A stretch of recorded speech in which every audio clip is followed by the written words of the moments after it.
Policia e shtetit feston 113 vjetorin e krijimit dhe kryepolici Ilir Proda uroi punonjësit duke përshkruar policinë si gur themeli të rendit, ligjit dhe stabilitetit shoqëror, por edhe si simbol i bashkimit kombëtar. Në ceremoninë përkujtimore, Proda ishte i shoqëruar nga kreu i SPAK-ut Klodian Brau dhe kreu i BKH-s Joni Keta. Ai theksoi sfidat e përditshme të policisë, por gjithashtu angazhimin e vazhdueshëm për të qenë shërbim të qytetarëve. Organizata jonë nuk është perfekte, ashtu si dhe ne nuk jemi të tillë, por të gjithë jemi në një sfidë të përditshme, sfidë me veten, sfidë me standardet, sfidë me pritshmëritë për të mësuar nga gabimet dhe për të përmirësuar ditë pas dite. Mos harroni të dashur kolegë sakrificën e përditshme. Ju jeni aty kur asnjë tjetër nuk është.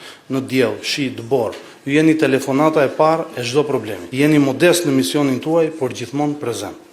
Çdo operacion, çdo mision dhe çdo angazhim është provë se ligji nuk është thjesht një normë, por një realitet i prekshëm për qytetarët. Ne jemi ajo që bëjmë, jo ajo që flitet për ne, nëpërmjet sulmeve dhe përballjes së padrejtë ndaj kontributit të mira burrave dhe grave, djemve dhe vajzave që sakrifikojnë çdo ditë për të mirën e përgjithshme. Gjatë ceremonisë u nderuan 231 efektiv që humbën jetën në krye të detyrës, duke e bërë një pikë referimi për misionin e policisë së shtetit. Certifikata mirënjohje u ndan gjithashtu për disa figura të policisë për arritje të dalluara gjatë vitit kaluar. Një urim për policinë e shtetit pati edhe kryeministri Edi Rama, i cili përmes një videoje të publikuar në Facebook vlerësoi punën e efektivëve dhe angazhimin e tyre në shërbim të qytetarëve çdo ditë.